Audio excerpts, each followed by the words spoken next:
Hello everyone. Munshi Premchand ji द्वारा रचित नमक का दरोगा कहानी के दूसरे भाग में आपका स्वागत है। कहानी में अब तक आपने जाना कि दरोगा मुंशी वंशीधर पंडित आलोपीदीन द्वारा करवाई जा रही नमक की तस्करी को पकड़ते हैं। पंडित आलोपीदीन मुंशी वंशीधर के सामने पेश होते हैं और अपने पैसे अर्थात लक्ष्मी की ताकत को दिखाने का प्रयास करते हैं। और अब आगे आलोपीदीन मुंशी वंशीधर के सामने अपने अपराध को छिपाते हुए हंसकर कहते हैं, हम सरकारी हुक्म को नहीं जानते और ना ही सरकार को। हमारे सरकार तो आप ही हैं। हमारा और आपका तो घर का मामला है। कभी आपसे बाहर हो सकते हैं भला? आपने व्यर्थ ही कष्ट उठाया। यह हो नहीं सकता कि हम इधर से जाएं और आपको भेंट ना चढ़ाएं। आलोपीदीन की बातें सुनकर मुंशी वंशीधर कड़क कर बोले, हम उन नमक हरामों में से नहीं हैं जो कौड़ियों पर अपना ईमान बेचते फिरते हैं। आप इस समय हिरासत में हैं।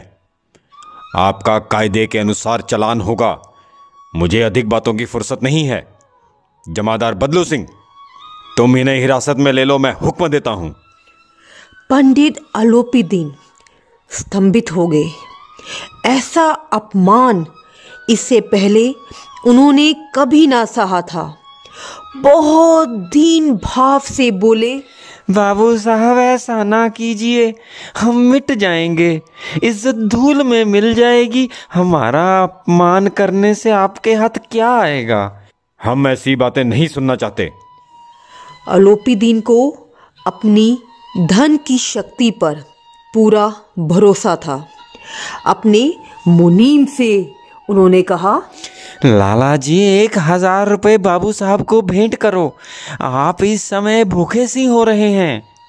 1000 नहीं, 1,00,000 भी मुझे सच्चे मार्ग से नहीं हटा सकते। 1 से 5, 5 से 10, 10 से 15 और 15 से 20,000 तक नौबत आ पहुंची, किंतु वंशीधर पर लक्ष्मी की ताकत का कोई प्रभाव न पड़ा। तब आलोपीदीन निराश होकर बोले, अब इससे अधिक मेरा साहस नहीं, आगे आपको अधिकार है। वंशीधर ने अपने जमादार को ललकारा। बदलू सिंह मन ही मन दरोगा जी को गालियां देता हुआ आलोपीदीन की ओर बढ़ा। पंडित जी घबराकर 2-3 कदम पीछे हटे। अत्यंत दीनता से बोले, बाबू साहब ईश्वर के लिए मुझ पर दया कीजिए। मैं 25,000 पर निपटारा करने को तैयार हूँ। असंभव बात है। 30,000 पर? किसी तरह भी संभव नहीं। क्या 40,000 भी नहीं? 40,000 नहीं, 40,00,000 पर भी असंभव है। बदलू सिंह, इस आदमी को अभी हिरासत में ले लो। अब मैं एक शब्द भी नहीं सुनना चाहता। धर्म ने धन को पैरों तले कुचल डाला। आलोपीदीन ने एक हृष्ट पुष्ट मनुष्य को हथकड़ियां लिए हुए अपनी तरफ आते देखा तो मूर्छित होकर गिर पड़े। दूसरे दिन पंडित आलोपीदीन अभियुक्त होकर कांस्टेबलों के साथ हाथों में हथकड़ियां पहने अदालत की तरफ चले तो सारे शहर में हलचल मच गई। किंतु अदालत पहुंचने की देर थी। वहां तमाम अधिकारी वर्ग, उनके भक्त, उनके सेवक, वकील, उनके आज्ञापालक, चपड़ासी और चौकीदार तो उनके बिना मोल के गुलाम थे। उन्हें देखते ही लोग चारों तरफ से दौड़े। सभी लोग विस्मित हो रहे थे, इसलिए नहीं कि आलोपीदीन ने क्यों ये कर्म किया, बल्कि इसलिए कि वे कानून के पंजे में कैसे आए। प्रत्येक मनुष्य उनसे सहानुभूति प्रकट कर रहा था। न्याय के मैदान में धर्म और धन में युद्ध ठन गया। वंशीधर चुपचाप खड़े थे। उनके पास सत्य के सिवाय कोई बल न था, न स्पष्ट भाषण के अतिरिक्त कोई शस्त्र। गवाह थे, किंतु वे भी लोभ से डांवाडोल।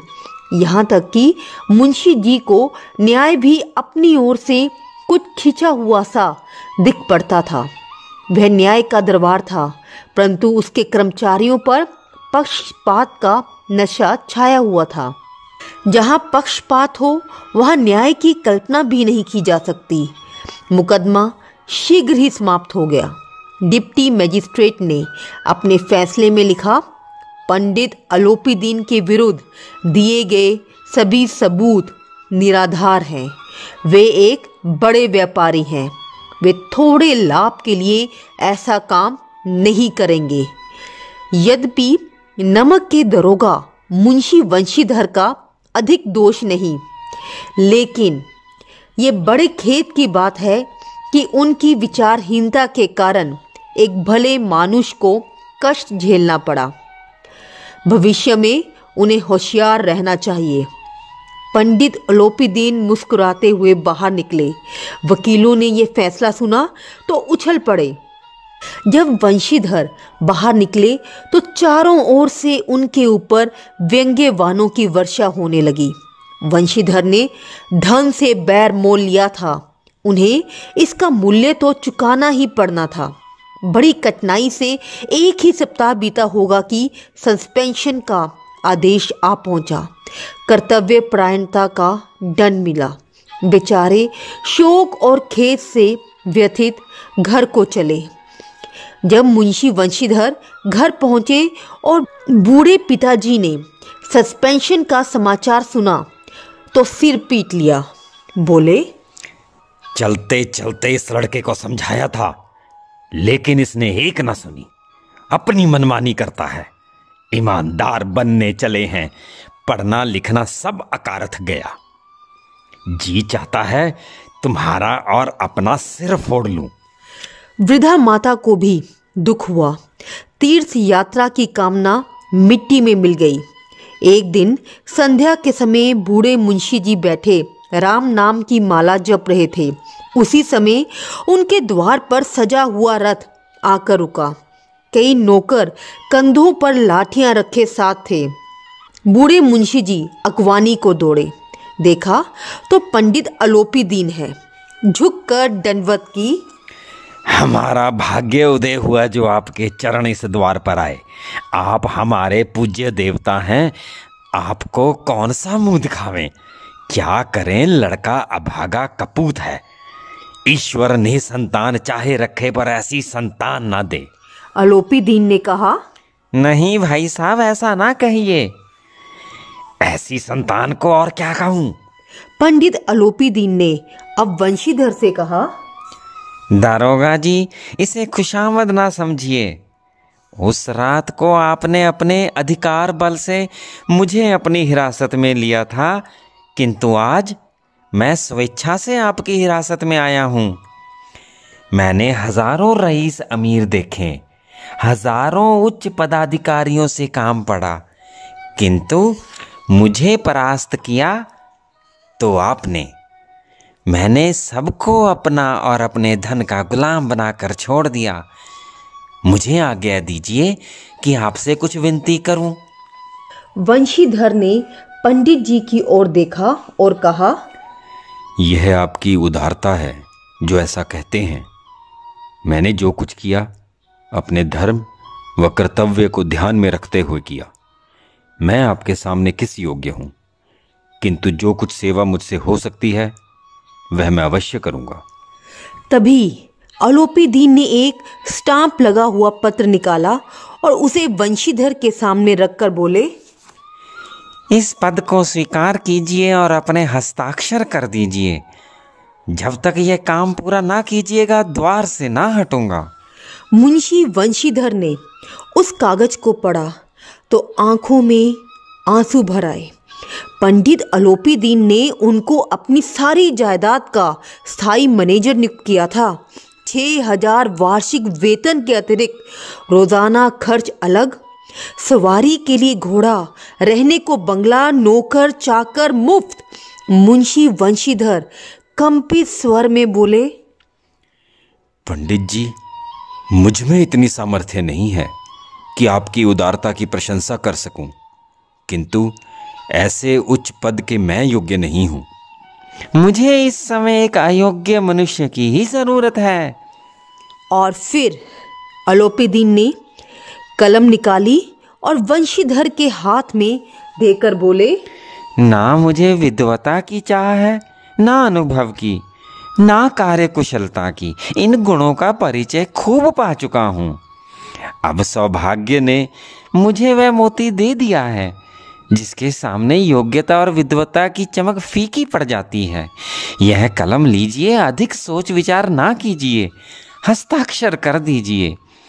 मेरी ईश्वर से यही प्रार्थना है कि आपको सदैव वही नदी के किनारे वाला उद्दंड, कठोर परंतु धर्मनिष्ठ दरोगा बनाए रखें। वंशीधर की आंखें डबडबा आई और कांपते हुए हाथ से मैनेजरी के कागज पर हस्ताक्षर कर दिए। अलोपीदीन ने प्रफुल्लित होकर उन्हें गले लगा लिया। और इसी के साथ यहाँ पर ये कहानी समाप्त होती है। जाते जाते मैं आपसे केवल इतना ही कहना चाहूँगी, इस दुनिया में जीने के 100 तरीके होते हैं, पर सही तरीका सिर्फ एक है, ईमानदारी का तरीका। यदि हमारा हृदय ईमान से भरा है तो दुश्मन क्या, सारा संसार हमारे सम्मुख हथियार डाल देगा। बच्चों, अगर हम अपने काम को, अपनी ड्यूटी को सल्यूट करेंगे तो हमें ज़िंदगी में किसी को भी सल्यूट करने की ज़रूरत नहीं पड़ेगी। और इसी उम्मीद के साथ मैं आपसे लेती हूँ अलविदा। धन्यवाद।